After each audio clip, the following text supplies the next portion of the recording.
Halo semua, welcome back to Popcorn Podcast Kronis bersama saya Rifat Satrio Dela Harja and I'll be hosting this podcast today. Oke, teman-teman, kita masih berada dalam keadaan COVID sekarang. Jaga kesehatan, jangan lupa cuci tangan, sering dan stay at home. Ya teman-teman, untuk di podcast kali ini atau di podcast kali ini kita akan kedatangan seorang tamu yang sebenarnya udah pernah nih datang ke Popcorn. Siapa nih? Ada Rangga Pranendra, ada Dirdava dari Universitas di Jepang tuh yang di episode kedua, dan yang ketiga ada dari staf PMI. Kira-kira yang mana nih akan kita ajak ya? Jadi mari kita sambut saja kali ya langsung guestnya. So today's guest, silakan masuk. Halo. Halo. And we have Dear today, Dear Dava Aryanugra. Halo guys. Okay, man, how are you, man, today? All good. Thank you for asking. What about you? Pretty good, pretty good. Nice. Glad to hear that. Oke. Gimana kondisi di sana, Dir? Masih sama kah? Masih membaik? Udah membaik atau malah gimana? I'm talking, Wah. by the way. Hmm? I'm talking about COVID. Ya, jadi ada case lagi di Beppu dan ini jadi peringatan kita semua untuk menjadi lebih hati-hati gitu. Karena yang kena itu anak remaja ya. Yeah. Stay safe, by the way. Jangan Stay safe juga. Stay at home kalau bisa. Teman-teman mungkin di sini kita tiba-tiba udah masuk aja nih. Mungkin teman-teman yang belum tahu, belum nonton podcast yang ke episode kedua nih mungkin belum kenal dengan guest kita hari ini. Dir mungkin bisa kasih kita sedikit perkenalan lagi kayak di episode kedua kemarin. Dan kasih update sedikit nih dari semenjak kita ngobrol kemarin, apa yang sedang lo lakukan sekarang, lagi sibuk apa. So, introduce yourself. Siap. Nama gue Dear Dava Aryanugra Sanyoto, biasa dipanggil Dear atau Dava, tapi lebih biasa lagi dipanggil Dear. Dan gue kuliah di Beppu, kota Beppu, Prefektur Oita, negara Jepang. Di kampus yang namanya Ritsumeikan Asia Taihyo Daigaku atau dalam bahasa Inggrisnya Ritsumeikan Asia Pacific University. Ngambil S1 jurusan Asia Pacific Studies, klasternya Culture, Society, and Media. Dan sekarang gue udah memasuki tahun keempat, yang berarti gue makin sibuk karena kalau tahun keempat itu udah fokus sama skripsi, plus ada yang namanya Zemi atau seminar, di mana gue presentasi ya. Mungkin kalau misalkan suka lihat Instagram story itu orang update tentang sempro pas seminar proposal ya. Gue juga seperti itu, bedanya hampir tiap 2 minggu. Dan gue masih dan di situ juga gue mengimbangi dengan part-time job. Jadi update-annya seperti itu ya. Jadi masih bisa mengerjakan part-time job, tapi sekarang gue tahun keempat, jadi kayak shift part-time job gue kurangin biar bisa fokus juga sama akademik gitu.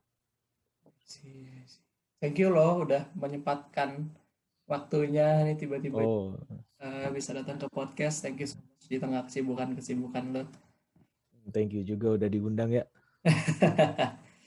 Pasti dong. Banyak nih sebenarnya teman-teman juga yang terutama di teman-teman sekolah gue yang menanyakan kayak kelanjutan dari video kemarin, video di yang episode kedua, karena ada beberapa bagian yang di-cut dan ternyata bagian yang kami cut itu ternyata penting juga bagi orang lain, lebih penting. bikin orang lain penasaran.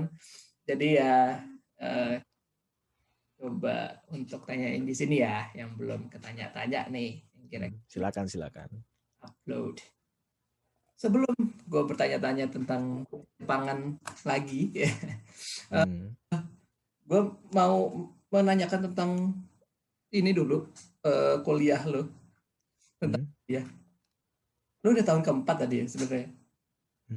Berarti semua kejadian dan lo pindah ke Jepang itu udah 4 tahun yang lalu ya? Iya, karena sekarang udah mau masuk tahun keempat ya, sebenarnya 3 tahun yang lalu. Oh, masuk ke tahun keempat. Iya, masuk ke tahun keempat, Pak. Good luck lo. I'm rooting for you from here. Thank you loh. harus ketemu kalau di Indonesia ya. Atau mungkin bisa juga ketemu di Jepang. Jadi Waduh, Pak, elunya yang kesini. bener juga ya. Iya. Aduh, keren-keren. Oh ya, bagi teman-teman yang belum tahu, mungkin tadi sebenarnya mau dibilang rada kasar juga kali ya. Kalau bilang bepu sebenarnya rada kurang tahu sama orang-orang ya. Oh iya. Karena kalau Bukan. waktu pertama kali lo nyebut bepu ke gue itu gue nggak tahu loh bepu di mana. Oh iya. Maaf. Jadi di mana sih sebenarnya bepu itu kan kalau kita lihat di world map kan kayak Jepang tuh kan ada Korea, Jepang tuh dua gitu. Nah, Itu tuh di bagian mananya pulaunya? jadi Beppu itu ada di Pulau Kyushu ya. Di Pulau Mhm. Kyushu itu pulau yang bukan pulau paling selatan, tapi pulau terbesar. Mhm. Salah satu pulau besar yang ada di selatannya Jepang itu namanya Pulau Kyushu. Dan di Pulau Kyushu itu di bagian utara mepet barat, ya Oke. barat daya lah itu. Ya. Di situ di mana ada prefektur Oita dan di dalam prefektur Oita ada kota Beppu. Di situ Hmm. terkenal dengan onsennya. Onsen. Aduh, jangan ngomongin onsen, Ya. bro. Cukup di episode kedua aja. Oke. Siap. Iya, penasaran kan kalian, makanya kalian yang belum nonton episode kedua Popcorn dan mungkin episode-episode lain, tonton ya. Tonton setelah episode yang ini tentunya. Oke. Oke, dear. So, Japan. I want to talk about Japan again with you. Oke. Karena juga sebenarnya buat gue banyak yang belum ditanyain juga sebenarnya belum secara spesifik nih gue menanyakan ke lu karena I think there's a lot that we haven't talked about Japan in detail ya.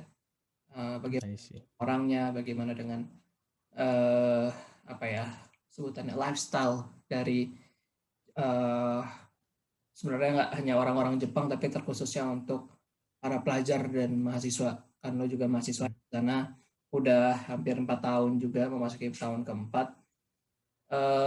Gue pengen tahu nih kira-kira perbedaannya nih dengan uh, apa ya masyarakat Indonesia, pelajar-pelajar Indonesia, pelajar-pelajar di Indonesia dengan pelajar yang ada di sana tuh gimana? So ya, sebenarnya ada beberapa pertanyaan titipan yang akan gue tanyakan dulu. Silakan. Yang pertama, sebelum kita masuk ke detail-detail tentang belajar-belajar nih, mungkin teman-teman bosan ya dengan kata-kata belajar. Uh, yang pertama sebenarnya nih, ini juga teman-teman harus tahu. Jadi kan di tiap tempat kan pasti ada normanya ya, ada norma yang berlaku sebutannya, ya, peraturan tidak tertulis. Kalau misalnya kita ke Jepang nih, terutama kita based on your experience, ada nggak norma-norma yang kita sebelum ke Jepang tuh harus tahu nih, harus tahu, oh ada peraturan ini loh di Jepang. Oke, siap. Jadi salah satunya ya itu adalah hormat kepada orang lain dan pihaknya dan keluarganya, tapi di saat yang sama itu merendahkan diri sendiri dan pihak sendiri dan keluarga sendiri gitu. Waduh. Jadi maksudnya gimana tuh? Itu kayaknya agak kompleks ya. Tapi aku kasih 3 contoh dulu ya.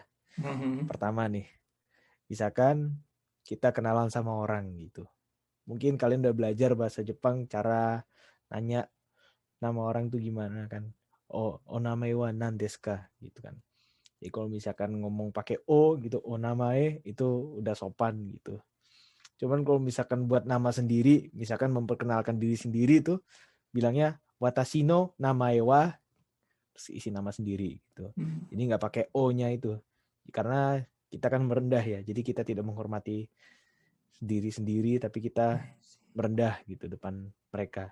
Dan di situ salah satu contohnya lagi adalah misalkan nih kita sekarang tahu contoh namanya Taro gitu. Taro-sang gitu. Kita manggilnya Taro-sang. Itu biar sopan. Terus kedua tuh misalkan udah tahu kan bahasa Jepangnya ibu ayah tuh apa? Ya. Masih ingat gak tuh? Semoga masih ingat ya Okasan. Nah, Iya kan? iya. Okasan itu kita manggil ke ibu sendiri atau kita manggil ibu orang lain. Jadi misalkan gua ngomong gitu, Satrio sang no Okasan. Wah, jadi ibunya Satrio gitu. Tapi kalau misalkan mau ngomongin keluarga gue mungkin manggil nyokap, gue manggil ibu sendiri pakai Okasang. Tapi gue manggil ibu sendiri di depan orang lain atau memperkenalkan ibu sendiri terhadap orang lain itu pakai haha gitu. Itu sebetulnya basicnya ya. Jadi misalkan nih gue memperkenalkan ibu gue, jadi gue bilangnya watashi no haha desu gitu. Jadi ini ibu saya. Jadi perkataannya beda. Okasan itu lebih respect dan haha itu soalnya basic dan itu dipakai untuk biar lebih humble gitu. I see. Ketiga gitu. Oh ya belum kelar ya, masih ketiga ya. Belum. Sorry. Maaf. Ketiga itu misalkan nih, tahu nggak sih artinya itadakimasu itu apa? Selamat makan. Biasanya kita pakai selamat makan. Betul. Oh benar. Maksudnya Alhamdulillah. betul. Kita sering dengar di anime, di pop culture gitu. Itadakimasu itu artinya selamat makan gitu. Cuman sebetulnya kalau misalkan mau digaris secara bahasa, itadakimasu itu lebih dari selamat makan gitu. Artinya adalah itadakimasu itu kita ngambil sesuatu dari atas ke bawah gitu. Misalkan kita nerima sesuatu gitu. Kalau misalkan kita mau humble, kita mau sopan gitu, kita bilangnya itadakimasu. Itu artinya kita udah nerima gitu karena orangnya itu ngasihnya ke bawah gitu, dan kita yang sesopan ini, yang humble ini, kita nerimanya dari bawah, kita ngambilnya dari bawah karena kita yang di bawah, dan disitulah kata itadakimasu dipakai, termasuk sebelum makan gitu pakai itadakimasu juga.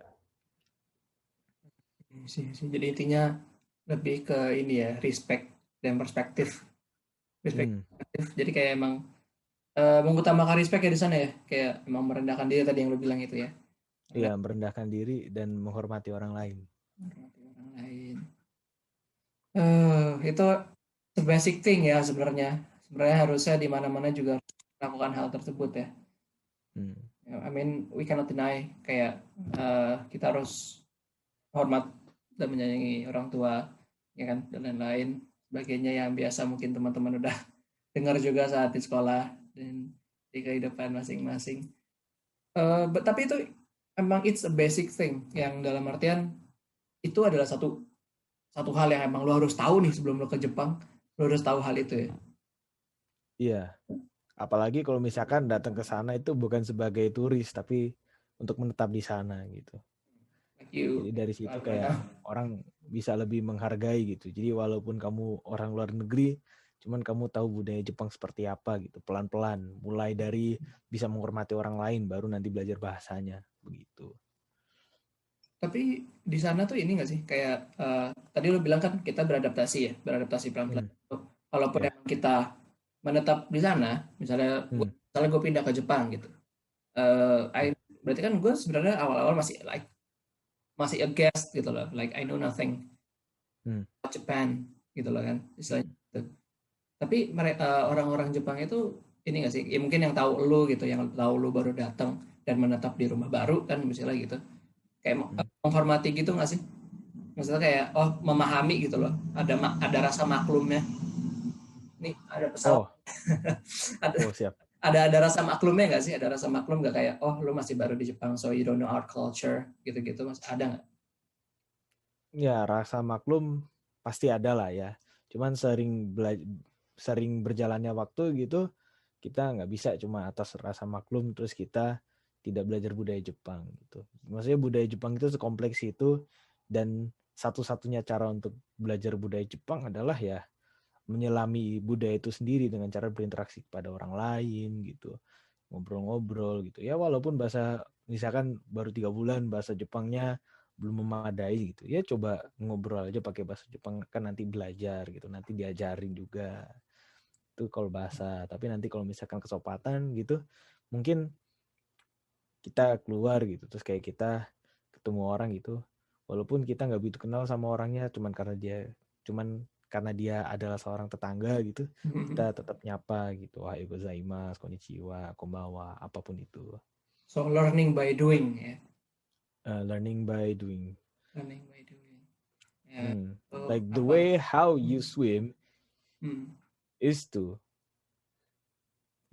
go inside the pool gitu loh.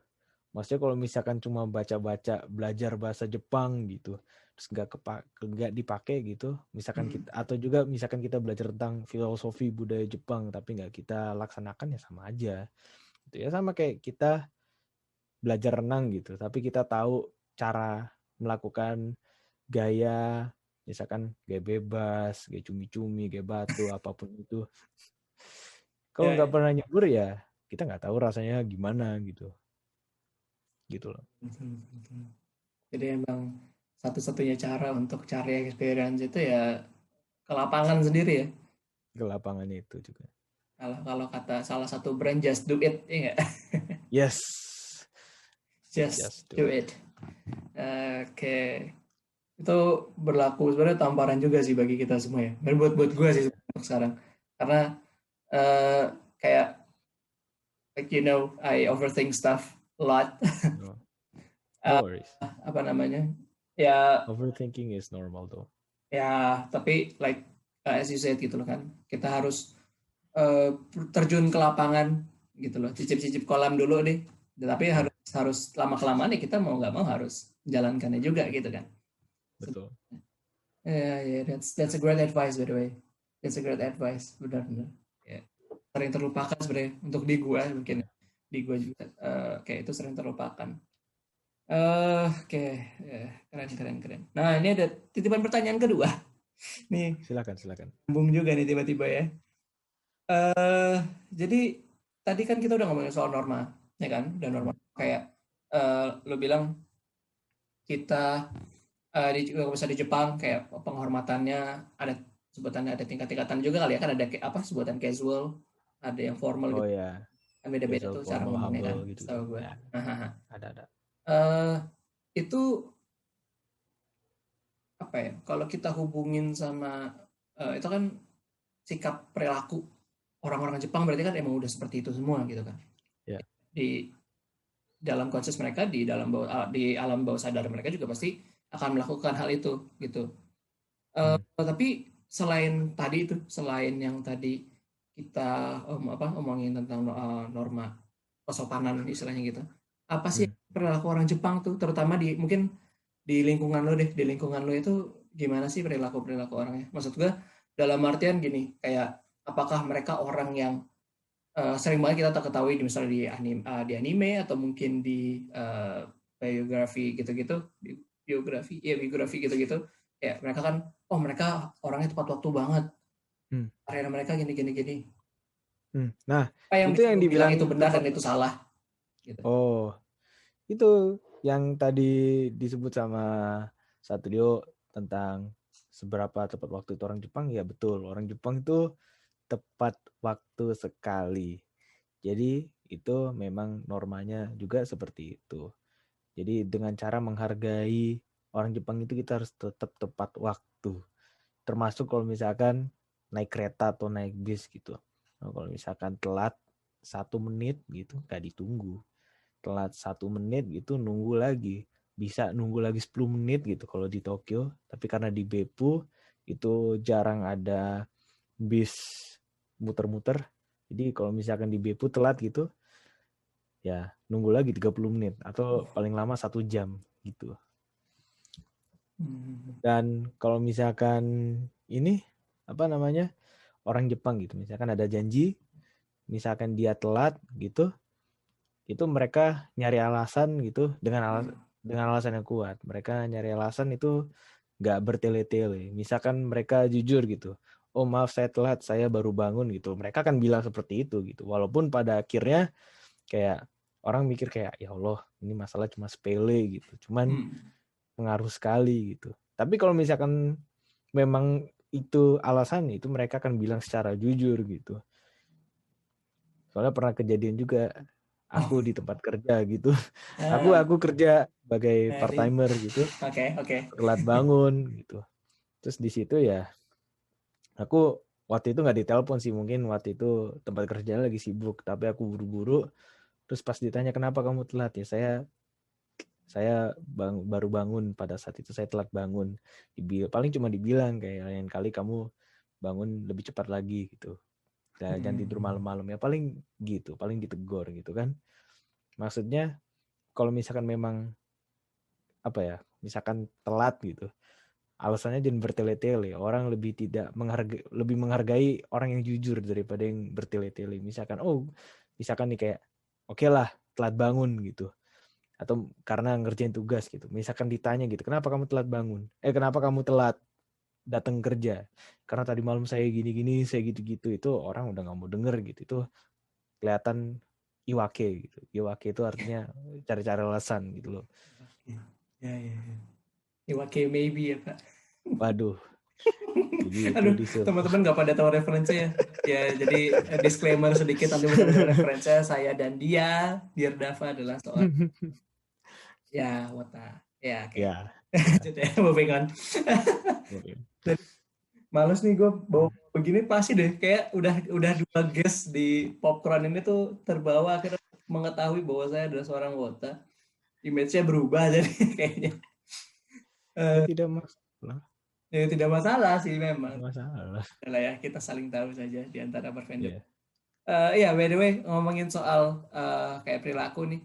Kalau tadi ada ketempatan waktu, kalau gue mendengarkan tadi, gue melihatnya itu secara general ya. Apalagi tadi kan lo ambil contoh dengan lo part-time gitu kan. Tapi kalau untuk siswanya sendiri nih, entah mungkin lo pernah lihat anak-anak kecil, anak-anak sekolah, atau mungkin lo sendiri sebagai mahasiswa dengan teman-teman lo, itu tingkat apa ya sebenarnya?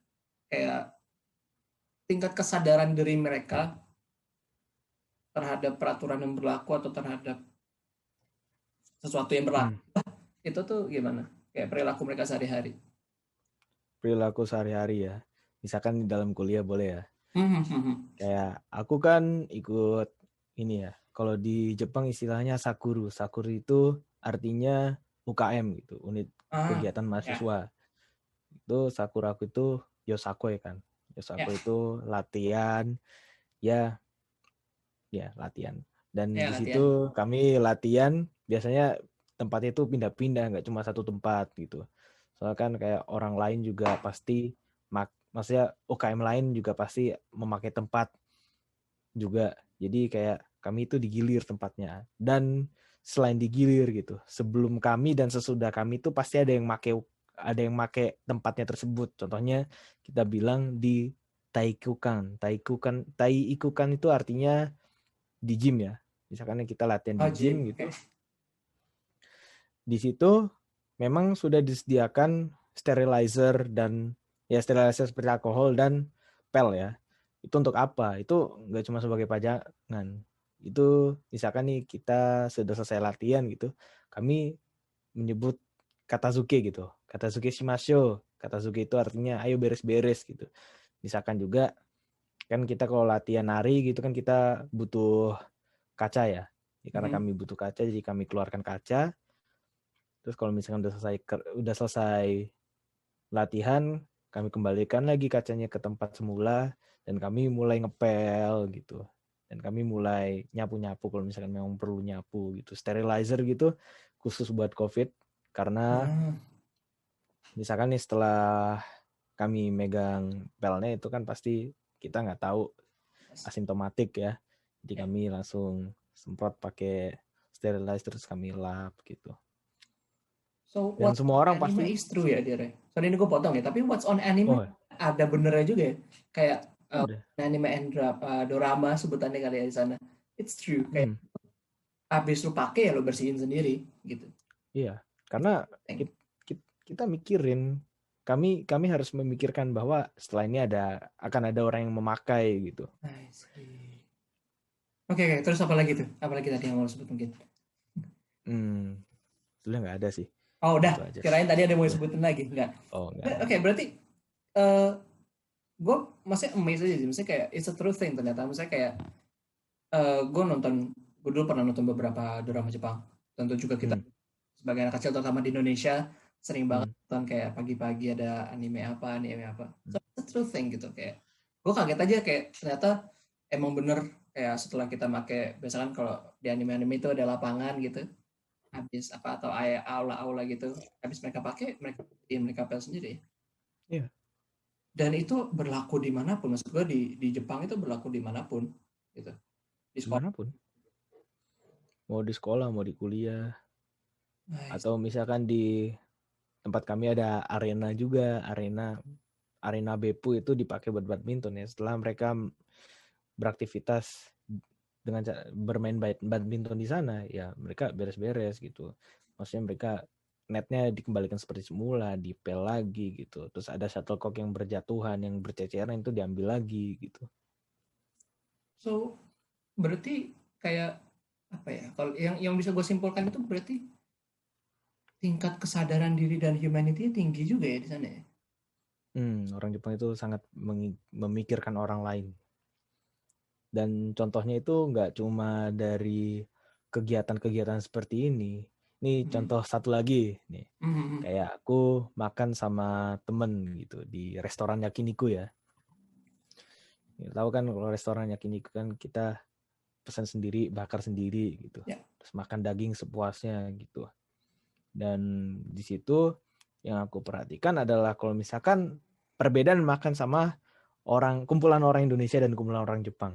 Kalau kumpulan orang Indonesia yang ada di Jepang di sana, itu kami bakar daging sendiri, kami ngambil buat diri sendiri gitu, walaupun tempatnya rame-rame.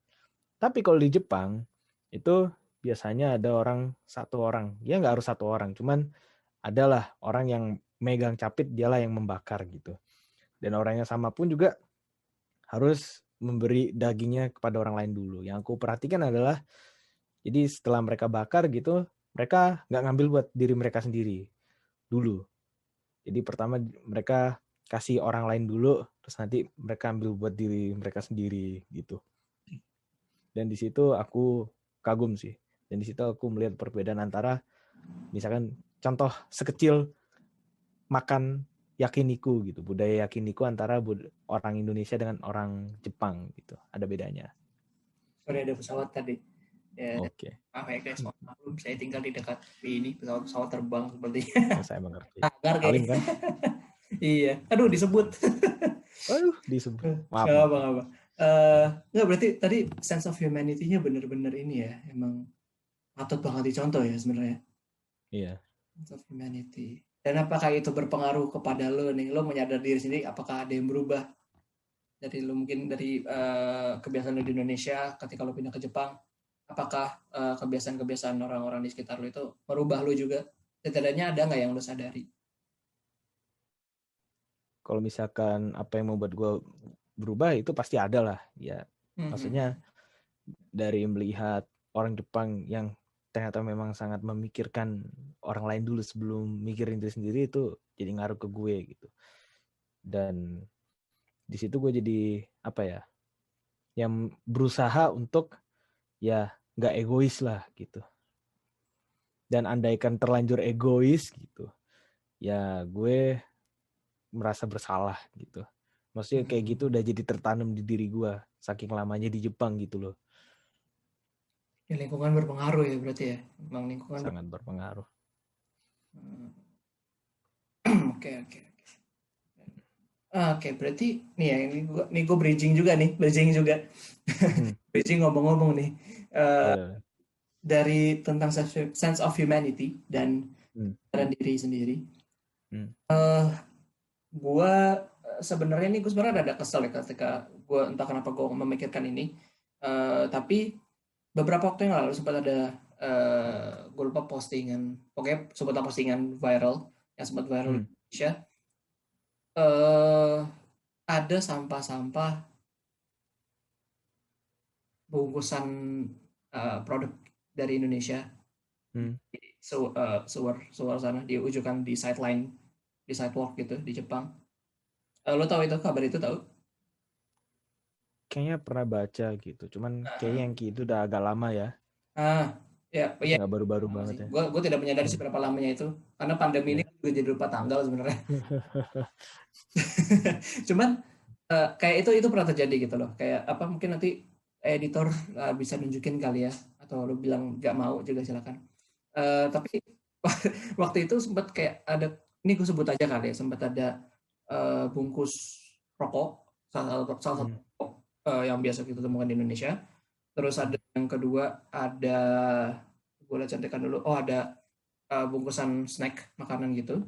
Jadi ada di sampingan jalan gitu. Yang mau gue tekankan di sini, sebenarnya gue rada malu juga sih nyebutin tadi barusan, cuman hal ini sering terjadi nggak? Maksudnya bukan hanya sampah dari Indonesia, maksud gue kayak sampah berserakan tuh sebenarnya banyak nggak sih di sana, di daerah lo deh? Kalau di daerah gue gitu, karena orangnya jauh lebih sedikit daripada, ya I will assume that yang terjadi di situ adalah di kota-kota besar kan ya, mungkin di Tokyo, mungkin di Osaka gitu. Cuman karena kami tinggal di Beppu gitu, itu yang contoh di mana ada sampah berserakan gitu. Itu jarang sekali. Andaikan ada gitu pasti kelihatan banget ini orang nggak bertanggung jawab gitu. Misalkan contoh putung rokok atau misalkan kaleng jatuh itu satu aja gitu, itu sangat mengganggu gitu. Tapi ada cuman sedikit gitu dan jarang, dan kita nggak tahu siapa yang melakukan gitu. Dan itu ini sih, andaikan memang orang Indonesia yang melakukan dan memang ketahuan gitu, sebetulnya gue turut prihatin sih. Maksudnya kita semua orang Indonesia gitu berusaha untuk bersahabat dengan orang Jepang, bersahabat dengan negaranya sendiri gitu. Maksudnya kami orang Indonesia yang ada di Jepang ingin memberi sesuatu yang terbaik kepada masyarakat Jepang, karena kami di sini dipelihara, kami di sini disayang juga, walaupun kami misalkan dengan bahasa yang berbeda gitu. Cuman kami merasakan di mana orang Jepang itu sebetulnya selain baik juga mengajarkan hal-hal yang positif yang tadi gue bilang tadi tuh, dengan cara ya itu mikirin orang lain sebelum mikirin sendiri gitu, mematuhi peraturan gitu.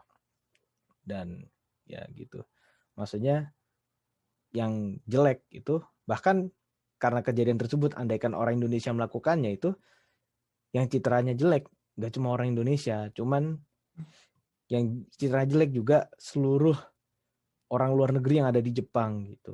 Istilahnya gaikokujin gitu loh. Ini istilah agak sensitif, cuman gua sebut aja mungkin gak apa-apa kali ya. Soalnya karena orang Jepang, kayak masyarakat Jepang itu kan homogen ya.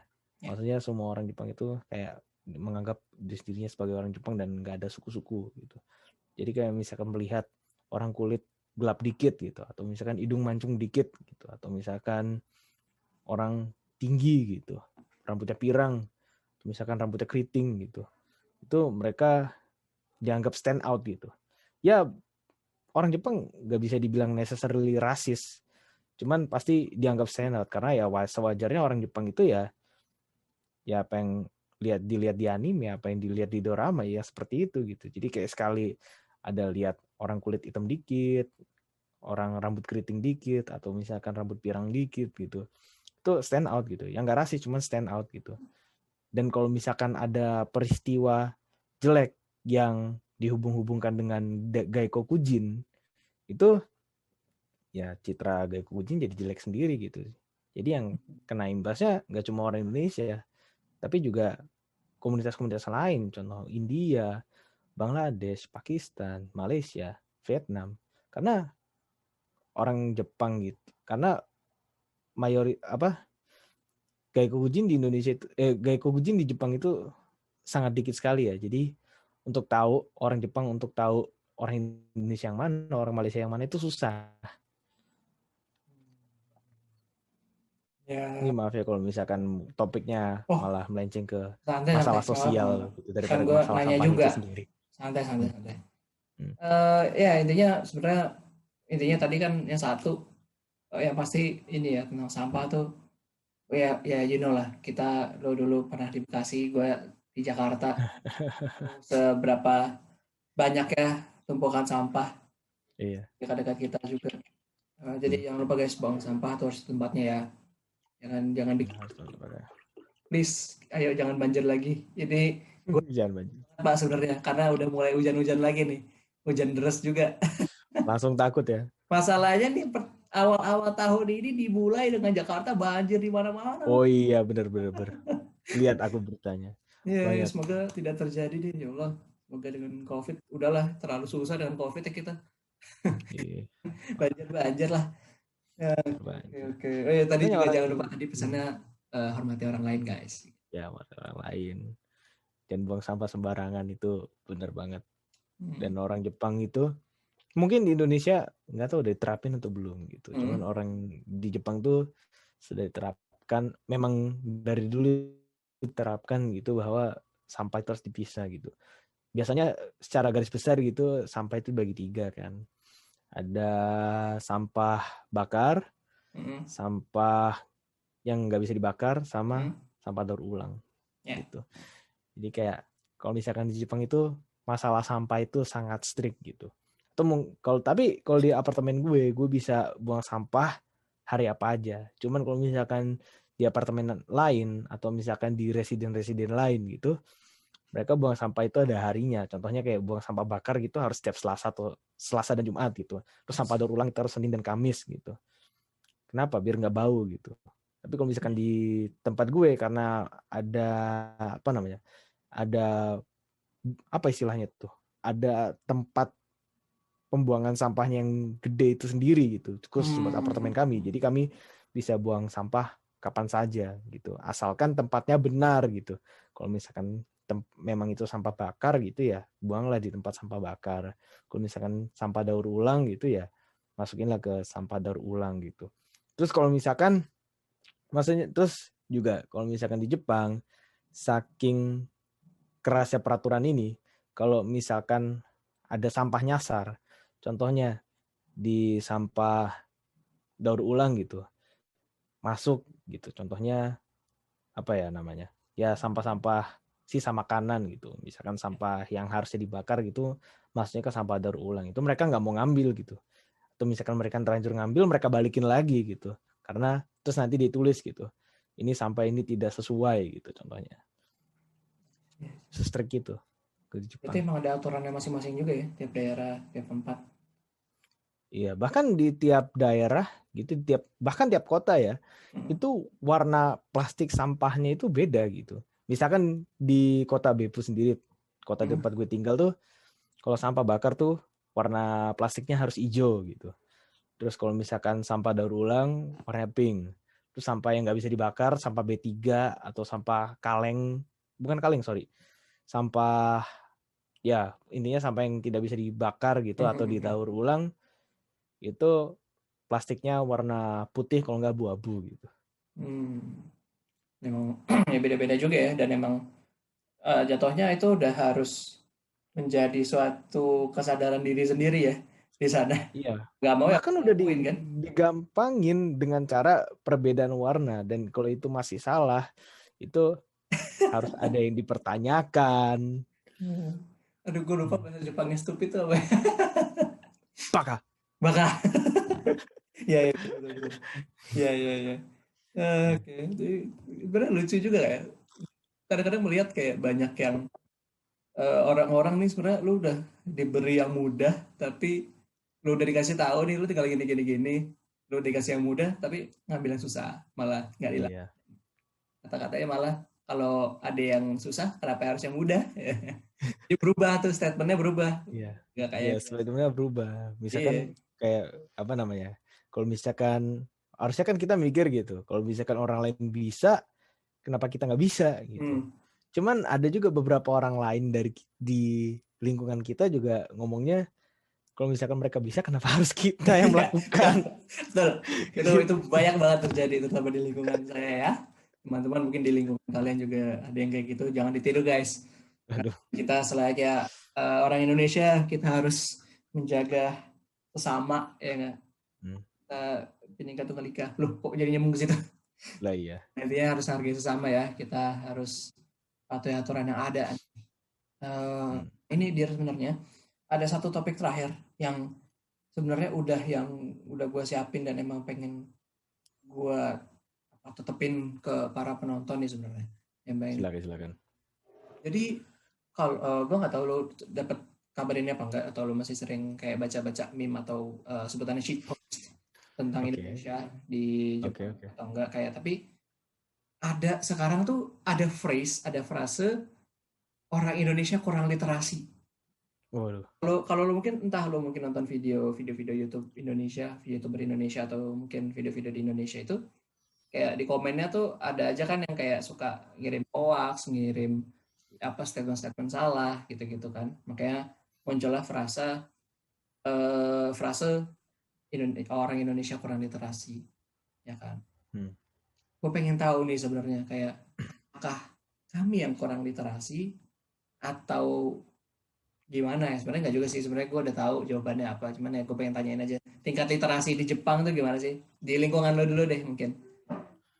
Kalau ngomongin tingkat literasi gitu, mungkin yang dimaksud adalah seberapa orang Jepang tuh suka membaca. Mungkin pertanyaan dulu ya, soalnya kalau tingkat literasi tuh harus lihat data-data data-data WHO, data-data PBB. Bukan WHO ya, maaf ya. Ya, intinya adalah orang Jepang tuh kalau ditanya suka baca atau nggak suka. Suka banget. Kayak gue kadang lihat gitu di kereta maupun di bis gitu.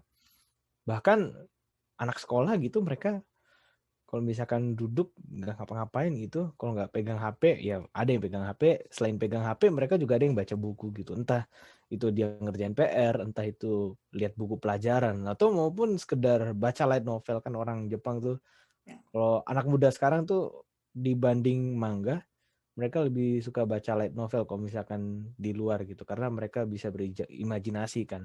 Mungkin kalau misalkan baca manga gitu, mereka bacanya di rumah gitu. Cuman kalau misalkan di tempat umum gitu, yang gue perhatikan adalah mereka bacanya light novel gitu. Maksudnya kita lihat aja gitu, orang Jepang gitu dari usia belasan gitu, dari umur SMP SMA gitu udah seneng baca gitu. Ya light novel gitu, itu kan mengembangkan imajinasi sekali gitu.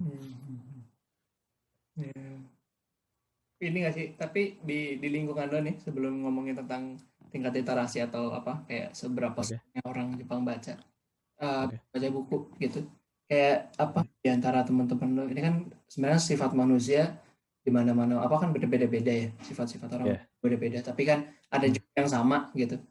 Kalau di lingkungan lo, di lingkungan pertemanan atau mungkin lingkungan residen lo gitu, kayak ada nggak sih orang yang kayak modelan itu tadi, kayak ini apa dibilang orang Indonesia kurang literasi kan karena kayak sok tahu gitu loh istilahnya kan, kayak sok tahu nyolot gitu kan istilahnya kan gitu.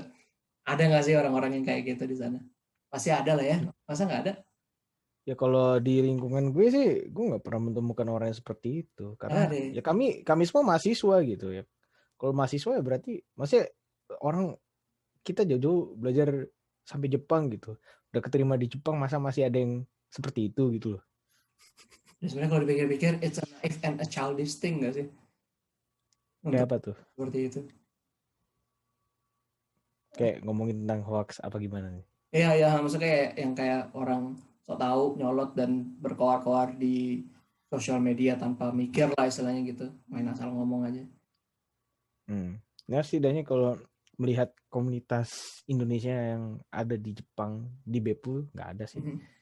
Aman dari yang seperti itu gitu, karena kami semua mahasiswa gitu. Kebanyakan kami mahasiswa dari EPU, jadinya ya kami mau nggak mau memang harus senang baca kan, itu juga salah satu dari tugas kami sebagai mahasiswa. Ya. Begitu. Jadi berarti emang, atau mungkin ada, andaikan ada gitu, gue nggak pernah ketemu sih. Mungkin karena gue ketemunya sama orang-orang yang normal-normal saja. Normal. Apa istilahnya sih tidak tahu. Ya betul, it's not a normal thing to say something on internet guys sebenarnya. Kayak. Alhamdulillah dikasih lingkungan yang baik ya Dere. Iya. Keren banget tuh. Keren ya, semoga tetap terjaga iman. Terjaga iman dan sikap di sana. Amin. Itu ya kayak gue ini sih rada kesel aja gitu. Gitu. Kayak gitu kan, kayak kan lingkup pertemanan kan banyak ya. Misalnya kita ngomongin soal JKT48 ada aja orang kayak gini. Kita ngomongin soal lingkungan sekolah ada aja orang yang kayak gimana. Lagi-lagi beda-beda kan tiap orang. Kesel aja misalnya tiba-tiba ada yang lu udah kesel udah ngomong-ngomong ngaco nyolot pula gitu kan. Kan ketemu orang-orang kayak gitu kan kesel juga gitu. Oh, Kan kalau ini misalkan ngomongin keluar kayak apa enggak gue gitu, nggak tahu. kalau ngomongin hal yang seperti itu sebetulnya pernah ada, bro. Oh pernah. Ini Tapi lebih ke perbedaan budaya, maksudnya karena kami ya. berbeda budaya dan kami belum bisa mempelajari budaya satu sama lain gitu, jadi kami kadang suka konflik, kadang suka berantem gitu. Dan waktu itu berantemnya bukan sama orang Jepang dan bukan sama orang Indonesia, cuman sama, ini negara boleh disebutin nggak? Sebut aja nggak apa-apa. Oke, orang Vietnam gitu. Asik. Cuman bukan artinya orang Vietnam seperti itu. Banyak temen gue orang Vietnam yang sebenarnya baik gitu. Dan ada beberapa mereka yang sebenarnya menggemaskan sih. Ini mengembaskan Iya. itu ada dua arti guys kalau ngomong Ah sama iya. Dadaf. Menggemesin enggak pengen pengen deh gitu atau emang gemesin cantik maksudnya ya. Iya. Tapi yang gue maksud adalah menggemaskan yang ingin. Oh ya ya ya Iya. kita Tapi bahas ya, ini lah. ya. Tapi itu masa lalu ya. Karena waktu itu memang karena Selalu. perbedaan budaya dan kami belum bisa mengakomodasi satu sama lain, jadi sering konflik gitu. Tapi karena kami sekarang kami kan satu angkatan ya, dan kami sudah tahun keempat gitu. Jadi kami sudah mengerti satu sama lain. Oh, oke. Sekarang saya tahu bahwa orang Vietnam tuh seperti ini gitu. Orang Vietnam itu nggak suka apa sih? Orang Vietnam tuh sukanya apa sih gitu. Gitu. Jadi kayak di situ gue bisa lebih menerima, dan orang tersebut gitu yang pernah ribut sama gue juga lebih menerima gue gitu. Maksudnya pada akhirnya mereka juga pasti belajar gitu bahwa mereka nggak tinggal cuma sama orang Jepang, cuman mereka juga tinggal sama orang Bangladesh, orang Indonesia, orang Filipina, orang Malaysia, dan negara-negara yang ada di kampus gue juga gitu. So the first thing you must do if you don't know someone that well, hormati mereka ya, hargai dan coba mengenal lebih lanjut dulu ya. Iya kan, tak kenal maka tak sayang ya. Nah, kenal maka tak sayang. Iya betul. Betul.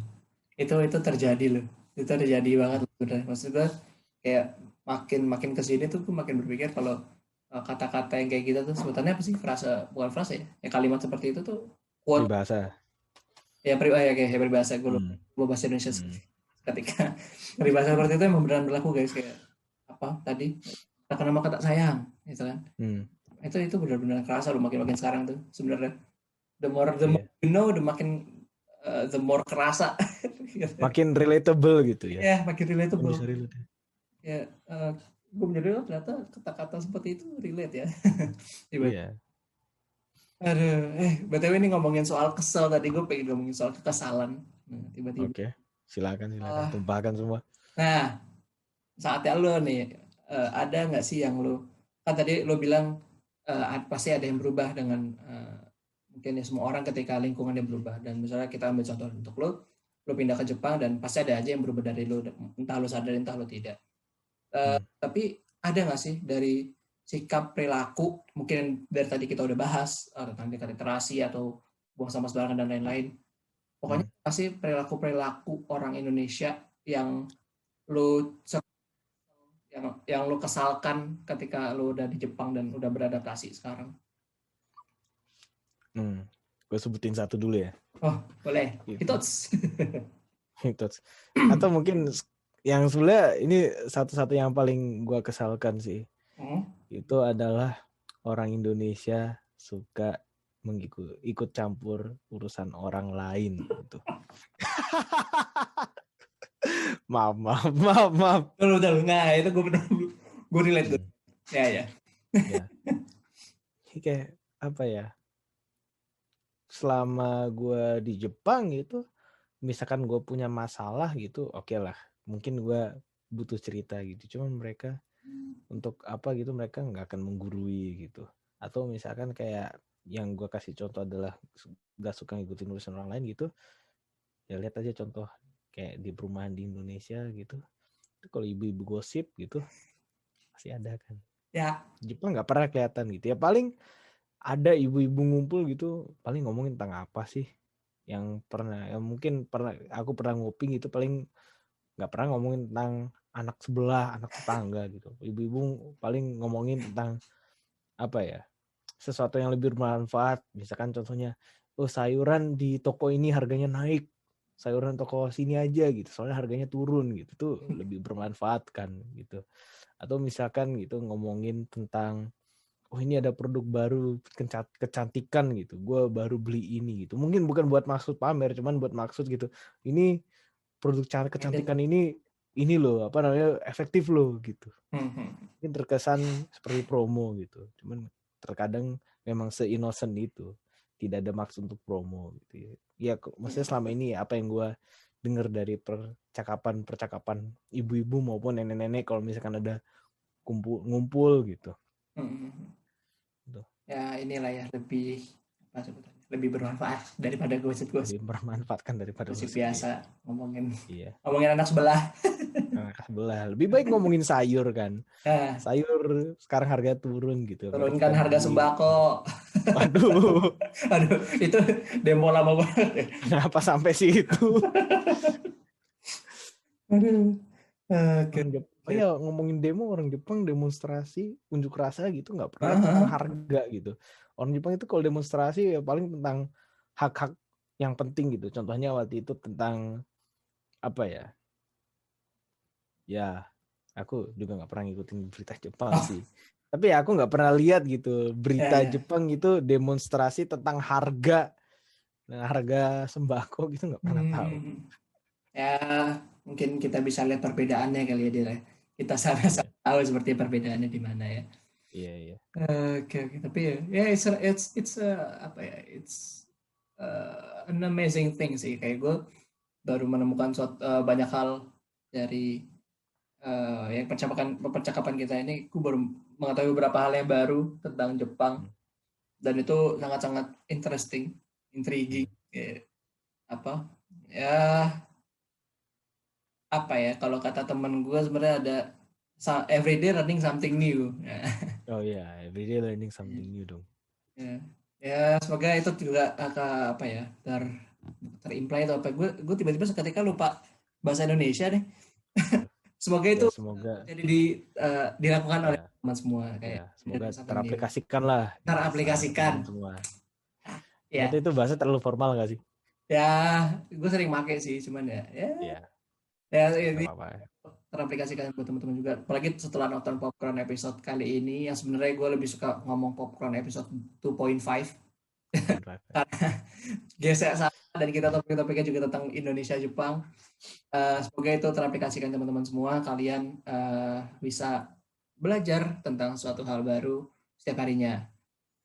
Karena pengetahuan nggak pernah cukup ya kita dengan pengetahuan, Dir. Iya. Akan nggak sih? Pengetahuan itu datang baru lebih banyak. Haus gitu, udah belajar satu hal gitu. Oh, ada satu hal lagi kita harus pelajari gitu. Ya, di luar dari pelajaran di kampus, di luar dari pelajaran di sekolah gitu. Pelajaran seperti ini juga penting ternyata. Getting to know. Everyday learning something new. Itu tentang apa bagi gue phrase-nya agak lucu aja sih. Bagus tapi sebetulnya artinya itu. Ya. Nah, oke. Dir, ini kayaknya kita sudah mau di ujung-ujung acara. Sebenarnya tadi gue juga nanya-nanya doang sih sebenarnya, kayak apa, karena kebetulan ada banyak titipan pertanyaan. Makanya gue pengen nanya. Almost running out of time for this episode. Tapi ini deh mungkin sebagai, kalau ngomongnya kayak MC banget kayak closing statement. Closing statement dari lo. Is there anything you want to say to students dulu deh? Anything you want to say to in Indonesia? Students in Indonesia? Ya. Oke. Ini in general aja ya. Ya. Tetap semangat belajar, apapun yang disukai, maupun itu yang ada di sekolah maupun apa yang di luar sekolah. Misalkan di luar sekolah kamu senang fotografi, kamu senang musik gitu, senang nari gitu. Itu lakukanlah selama masih bisa gitu, dan selama masih ada di lingkungan kalian gitu. Dan di situ jangan lupa pikirin kesehatan juga gitu, apalagi sekarang sedang COVID-19 gitu. Dan di sini yang diuji adalah nggak cuma kesehatan fisik gitu, cuman kesehatan mental juga, kesehatan fisik di mana ya, karena kalau misalkan keluar-keluar takutnya tersebar virus atau kena virus. Terus kalau kesehatan mental karena kita nggak bisa ketemu teman-teman gitu. Jadi ya selain juga melakukan hal yang kita sukai gitu, juga pikirin kesehatan gitu. Kalau misalkan bisa melakukan sesuatu di rumah, lebih baik di rumah gitu. Ngumpul-ngumpul gitu boleh sekali-sekali gitu kan. Dan asal social distancing gitu. Dan kalau misalkan memang butuh kesehatan mental gitu ya, coba ngomong sama orang yang kamu percaya gitu. Mau orang tua, mau itu temen, sahabat yang udah akrab banget gitu. Itu memang, apalagi kan udah ada aplikasi Zoom seperti ini. Ada lain, ada Facebook, ada Twitter gitu. Dipakai. Misalkan memang, ya memang kangen sama orang gitu ya. Ya, ada sosial media gitu. Silahkan dipakai gitu. Safe Jadi intinya tetap belajar apa yang disukai, tapi pikirkan kesehatan sendiri juga. Oke, tadi kita mungkin udah dengar-dengar nih, kita udah dengar-dengar apa aja sih dari orang-orang Jepang yang harus kita contoh nih. Sebelum kita mengakhiri episode kali ini dan mendapat closing statement, kita akan masuk ke sesi yang mungkin lebih ditunggu-tunggu ya sama tim-tim dari XX1 ini. So, berlama-lama kita masuk ke sesi Q&A. Dengan yang tadi lo bilang orang Jepang punya sifat yang bukan perilaku, kebiasaan membaca gitu. Sesuatu itu sebenarnya terpengaruh dari lingkungan kah, atau emang mereka sudah diajarkan sejak dini kah? Lo ada tahu-tahu nggak tentang hal itu? Mungkin kayak kalau misalkan dilihat dari contoh yang gue jabarin tadi, itu kayak dari usia belasan gitu udah suka baca, mungkin aku mikirnya itu udah dari kecil sih. Maksudnya kayak dari kecil udah disuruh baca. Oh, aku jadi ingat, aku kan pernah cerita bahwa aku pernah ikut homestay pas SMP. Yes. Itu kayak waktu itu pas aku lagi SMP, jadi kan kayak anaknya orang tua homestayku kan masih SD pada saat itu. Itu mereka setiap malam gitu ada PR membaca. Jadi kayak PR membacanya adalah kayak jadi anak SD itu dikasih satu artikel gitu, dan satu artikel gitu mereka harus bisa baca dan ngerti artinya juga harusnya, dan itu di-assess sama orang tua gitu. Jadi kayak pelajaran gitu nggak cuma dilakukan di sekolah, cuma dilakukan juga di rumah, dan itu butuh peran orang tua. Jadi itu kayak gitu setiap malam waktu itu ya. Dan mungkin di situ yang aku asumsikan adalah kayak budaya membaca itu sudah dibangun sejak kecil. Salah satunya adalah ya dengan tadi itu kayak dikasih PR membaca dan yang menilai orang tua sendiri gitu. Jadi ya tanaman banget ya. Berarti dari jatuhnya dari kecil sudah dibiasakan, dan emang untuk selanjutnya dipengaruhi oleh lingkungan juga berarti ya. Soalnya ya dipengaruhi oleh lingkungan karena mungkin karena orang lain juga seperti itu. Ya iya sih, dan lingkungan itu juga dipandang seperti normal. itu ya. Ya, betul. Tapi aku nggak tahu, misalkan nih aku boleh tanya balik nggak di Indonesia gitu? Oke. Kayak misalkan orang di KRL gitu atau misalkan di bis gitu, baca buku gitu, itu dianggap normal, dianggap aneh, atau dianggap biasa aja? Atau misalkan sering lihat atau jarang lihat gitu? Gimana Pak? Kalau buat saya ngelihatnya satu kan, kalau saya ngelihatnya ya udahlah ya, biasakan diri. Malah kadang-kadang saya iri juga sebenarnya, kayak ya kenapa gue nggak baca ya di transportasi umum gitu. Tapi mungkin gue melihatnya ini Pak, jadi orang-orang Indonesia itu ada satu sifat yang udah tertanam di diri orang dari lahir sebenarnya. Satu sifat Apa itu tuh? sifat bodoh amatan Pak. jadi kita, kalau buat gue mandangnya bagus, menurut gue it's a normal thing gitu, karena kan toh kita juga harus banyak baca dan lain-lain, dan kebetulan gue juga suka baca sesuatu gitu kan.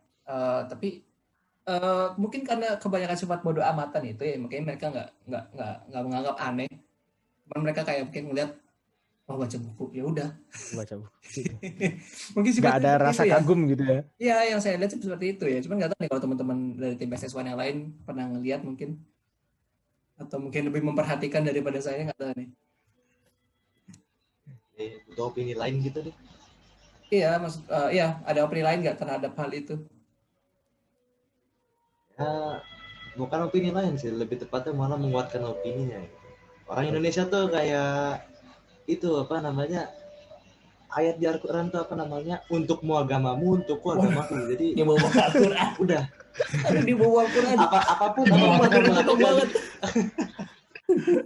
Tapi begini loh, tapi bener loh Pak, tapi gini loh, Ya, apa ya, namanya, ya. selama apa namanya, kamu gak ada hubungan apa namanya, baik secara verbal atau pokoknya nggak ada kaitan sedikit pun dengan diriku, ya terserah kamu mau ngapain Ya. gitu. Itu yang gue lihat itu. Jadi kayak ya contohnya aja di kereta deh, apa namanya, biasa kan kayak apa namanya, kursi prioritas deh. Itu langsung diserbu tuh, kagak ditungguin atau langsung diserbu, baik laki-laki maupun yang apa namanya, perempuan yang kelihatan masih muda lah, pokoknya masih muda-mudi itu terus prioritas gitu. Tapi ya langsung diserbu sama mereka, pengen duduk udah. It doesn't happen in Japan ya. Itu sih kalau pandangan. Well, like I would like to say something what happens in Japan regarding to like priority seat gitu. Itu justru kalau di Jepang tuh, misalkan di bis gitu. Misalkan kita semua nggak ada yang lansia, nggak ada yang ibu hamil, dan di situ kursi gitu tinggal satu. Misalkan gue naik tinggal satu dan di situ duduk prioritas, tempat duduk prioritas itu di situ gue harus duduk. Karena kalau misalkan di Jepang itu kalau misalkan memang ada tempat duduk gitu, apalagi di bis gitu sedang berjalan gitu, kita harus duduk. Jadi kalau misalkan dalam kasus itu misalkan nggak ada kursi lain dan gue sendiri yang belum dapat kursi dan satu kursinya cuma ada kursi prioritas dan gue harus duduk situ. Cuma nanti kalau ada nenek-nenek, pokoknya orang-orang yang memang layak untuk dapat gitu, baru kita kasih gitu. Jadi memang biasanya kursi yang kayak gitu dihindari gitu. Tapi kadang kayak orang yang udah apalagi misalkan nih kayak naik kereta atau naik bis gitu yang dari halte pertama ke halte terakhir gitu. Kalau misalkan cuma dapat tempat duduk tempat duduk prioritas gitu, udah rasanya nggak enak karena nanti harus dikasih lagi gitu. Pada akhirnya kita berdiri. Tapi sebenarnya itu nggak masalah juga sih. Nah, ini soalnya kadang-kadang ada yang melihat ada yang kursi prioritas kadang-kadang di Indonesia dan di beberapa, mungkin gue memberi statement terhadap beberapa transportasi umum di Jakarta ya, karena kan gue tinggal di sekitaran Jakarta. Ada beberapa priority seat yang priority seat. Tadi priority seatnya itu ada beberapa yang tidak diwarnai dan tidak ditunjukin lah kalau itu sebenarnya priority seat gitu kan. Meskipun sekarang ada tulisannya entah difabel atau apa, kan ada tulisannya tuh kayak kursi prioritas gitu-gitu. Maksudnya mungkin kata Faiz adalah kadang-kadang kita kan ya kan di Jakarta ya, gue mempresentasikan Jakarta kan juga rame. Kalau ngomong sebelum COVID, gue pernah lihat di busway, tempat duduk prioritas itu ditempatkan sama orang yang seharusnya nggak duduk di situ, sedangkan ada orang yang harus diprioritaskan gitu. Dan kadang-kadang kembali lagi ke sifat yang gue bilang tadi, sifat kebodoh amatan. Banyak orang yang tidak mengingatkan orang yang seharusnya tidak duduk di situ di priority seat itu. Jadi ini aku berdepotan ya, aduh mohon maaf ya guys. Jadi kadang-kadang maksudnya gitu loh, jadi kayak ada yang sebenarnya nggak layak tapi dia bodoh amatan ketika ada, dan itu berbeda di Jepang gitu kan. Kalau ada ya itu bantu untuk berdiri dan mempersilahkan duduk gitu kan, maksud lo tadi. Makanya di Jepang sama di Indonesia itu sama-sama orang itu bodoh amatan. Bedanya orang Jepang itu lebih memikirkan orang lain gitu. Maksudnya bodoh amatan esin kayak gue nggak urusan lu asal lu nggak ganggu gue gitu. Misalkan boleh kasih satu contoh lagi nggak? Boleh. Kayaknya gue pernah sebutin di XX1 episode sebelumnya, yang tentang kenapa peraturan itu dibuat. Jadi waktu itu gue sama temen gue lagi diskusi di perpustakaan dan di situ ditulis dilarang makan gitu kan. Tapi kami tetap makan, tapi kami tahu bahwa di perpustakaan itu nggak boleh makan karena ngotorin meja, ngotorin buku kan. Dan di situ kami tetap makan gitu, tapi tidak ketahuan. Tapi setelah kita makan gitu, setelah ngemil doang gitu, itu baru kita bersihin agar nggak ketahuan gitu. Karena kita tahu bahwa peraturan itu dibuat itu biar karena ada alasannya gitu. Kenapa nggak boleh makan, karena biar nggak kotor gitu loh. Jadi kayak kita itu kan artinya kayak kita bodo amat sama peraturan gitu. Cuman kita mikirin orang lain gitu, kita mikirin peraturan gitu, walaupun kita bodo amat gitu, kita melanggar, tapi kita tetap mengikuti alasan mengapa peraturan itu dibuat. Jadi kami bersihkan lagi setelah kami makan yang sebetulnya itu dilarang gitu. Oke. Tadi Faiz, tadi Rehan udah ya pertanyaannya, semoga menjawab, dan mungkin teman-teman yang tadi mau nanya sama kayak Rehan semoga terjawab ya pertanyaannya. Atau misalkan kalau belum terjawab silahkan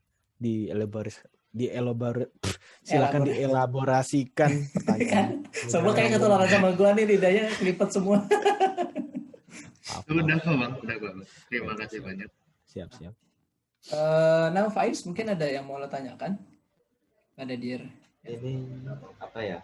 Masih menyangkut tadi sih yang sifat bodoh amatan tapi sebenarnya baik gitu. Apa namanya? Tujuannya. Apa namanya? Aku juga pernah ngeliat video ya, bukan video sih ya, kayak apa namanya? Cerita. Jadi katanya kalau di Jepang itu ya emang orang itu bodoh amatan dan mereka emang strict pada rule gitu. Jadi kalau emang diperintahkan kayak tadi Mas Dir bilang, kita harus duduk dalam apa kendaraan umum gitu, walaupun tuh priority seat, tapi ntar kalau ada orang yang yang layak menggunakannya baru ntar kita pindah gitu. Nah, aku pernah dengar kata kayak di kereta gitu tuh apa namanya, mereka tuh kagak mau kayak apa namanya ngasih tempat duduk kan, misalkan kalau buat elder gitu atau buat ibu-ibu hamil atau apa ya, kayak mereka tahu bahwa prioritas itu tuh ada dan itu emang hak buat mereka, dan mereka duduk itu di bukan yang priority seat, dan itu malah menjadi hak mereka karena aku yang pertama datang, aku yang menempati itu. Jadi apa namanya, itu benar nggak itu, atau pernah ada apa namanya pengalaman melihat seperti itu juga? Maksudnya kayak orang yang harusnya duduk gitu, cuman mereka nggak dikasih tempat duduk gitu. Itu nggak yang dimaksud? Sebetulnya kadang kasusnya seperti ini sih. Contoh kayak aku pernah waktu itu di kereta gitu. Tapi kayak ini nenek-nenek, jadi aku kasih kursi gitu, cuman dia nggak mau. Kenapa? Karena dia cuma ngelewatin 2 stasiun atau 2 halte waktu itu. Waktu itu kereta. Jadi kayak cuma ngelewatin 2 halte, jadi dia nggak mau duduk biar cepet gitu kan. Jadi kayak gitu baru baru kayak boleh gitu, mau duduk silahkan gitu. Tapi ya yang penting kita tanya dulu gitu, mau nggak duduk di sini gitu. Kochirae dozo, nggak kochirae dozo itu buat pelayan gitu. Cuman kayak kochirae suete mo ii desu yo gitu, kayak Bu silahkan duduk di sini gitu. Itu kalau misalkan arigato berarti diambil. Tapi kayak bilang iya daijoubu desu arigato gitu, kayak kalau dibilang daijoubu gitu ya udah nggak apa-apa gitu kan. Itu artinya kayak si orang yang layak duduk gitu dia nggak mau duduk gitu. Tuh bahkan orang yang seharusnya duduk itu malah mikirin orang lain gitu. Misalkan kayak kita yang duduk gitu, mungkin dia mikir gitu, oh ini orang perjalanannya jauh jadi mesti duduk gitu, dan gue walaupun kaki gue buntung, contohnya gitu, walaupun kaki gue buntung gitu, gue cuma 2 stasiun jadi ngapain duduk gitu loh. Itu mereka juga mikirin orang lain, jadi kayak orang yang harusnya duduk gitu di kursi prioritas aja mikirin orang lain. Masa kita yang nggak yang kita sehat-sehat aja gitu, yang seharusnya nggak duduk di kursi prioritas, masa kita nggak mikirin orang lain gitu loh. Habis. Di nggak kayak Indo ya Pat ya, apa namanya, mentang-mentang bisa dibilang kategori prioritas. Ya begitu Pat. Satu-satunya prioritas itu di Indonesia cuma satu, provider. Apa tuh? Prioritas. Provider HP prioritas itu ya benar, I guess your point ya, betul. Maksudnya ya nggak bisa maksa juga dengan ya kan kita udah nawarin, nggak bisa maksa juga kalau emang nggak mau gitu kan. Iya. Ya ini sih satu hal yang sangat pengen gue tekankan kepada para viewers nih, kepada para Xers yang menonton video podcast hari ini. Kali ini kalian nonton kapanpun ya. Sense of humanity sih, kayak yang dari semua yang udah gue dengar dari Dear Dava, Sanjoto ini, sense of humanity kalau kita mau ngebandingin Indonesia dengan Jepang, gue mungkin merepresentasikan lebih ke Jakarta ya, ke Jakarta dan sekitarnya, Jakarta dan sekitarnya terhadap Jepang. Sense of humanity-nya yang sangat luar biasa harus kita contoh sih. Dalam artian bukannya gue menjelek-jelekan, enggak. Maksudnya dari tadi bagi teman-teman para extras atau mungkin yang nonton video podcast hari ini, kami di sini sebelumnya mohon maaf dulu, kami tidak ada maksud untuk menjatuhkan orang Indonesia. Tapi di episode kali ini memang kami berusaha untuk mencari celah nih, apa sih yang harus kita contoh dari orang-orang Jepang nih, dari Nihonjin itu, apa yang harus kita contoh, apa yang harus kita aplikasikan di kehidupan kita. Karena seperti tadi yang gue bilang, dari gue sendiri aja yang menginterview diri ini banyak banget yang bisa gue dapat gitu untuk di episode kali ini.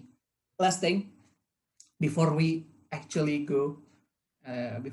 end this podcast today, any last message, any last quote for the viewers who are watching this video? Well, something I would say is stay safe and sound if necessary. Why stay safe? Because in this COVID situation, it's very hard to get in touch, And in order to get in touch, firstly, we should stay safe, stay home. I mean, like, if it's not necessary, just don't go outside. You can go outside once in a while, but not every day. And sound, if you actually have something, for example, you got fever, you got something. Okay, maybe if it's aside from fever, maybe like if you miss somebody, sound it to them. Or like if you just want to talk with somebody that you love, that you care about, like sound to them, like tell them that I really want to talk with you. I mean, for example, like if you're far away from your parents, something when you call your parents, they would think that you're just asking for money, but it's not always like that. Sometimes like, no, I don't want to ask for your money. I just want to talk with you, mom, dad. Begitu sih. Karena memang gue merasa kesehatan mental itu juga sesuatu yang penting, cuman hampir dilupakan gitu karena COVID. Padahal penting banget. Gitu sih. Jadi bagi yang nggak ngerti, intinya silaturahmi guys. Soalnya aku takutnya di subtitle-nya ntar agak lama Pak muncul di YouTube-nya ya. Waduh, maaf. Mau diulang? Apa santai. Gue yakin kalian semua mengerti ya. Kalian semua pelajarin kalian orang-orang hebat dan keren yang nonton. Oh, tentu saja dong. SX1 podcast Popcorn ini. Oke. So itu tadi message-nya. Jangan lupa guys. Yang sangat-sangat gue garis bawahi adalah stay safe dan stay sound kalau kata dia ya. Thank you so much untuk teman-teman tim XX1 yang udah membantu hari ini, udah menemani kita semua hari ini.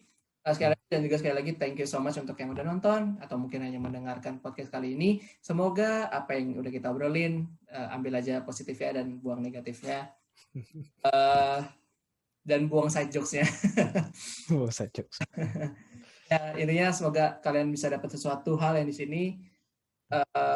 Sekali lagi kita di sini dari tim SS1, saya sebagai host kali ini menyampaikan mohon maaf kalau ada salah-salah kata, kalau ada suatu hal yang mungkin menyinggung kalian. Kami tidak bermaksud untuk menyinggung dalam hal apapun dan tidak bermaksud untuk merendah-rendahkan orang Indonesia, tapi kami hanya mau mengetahui apa sih perbedaan atau apa yang harus dicontoh oleh orang Indonesia dari orang-orang di Jepang.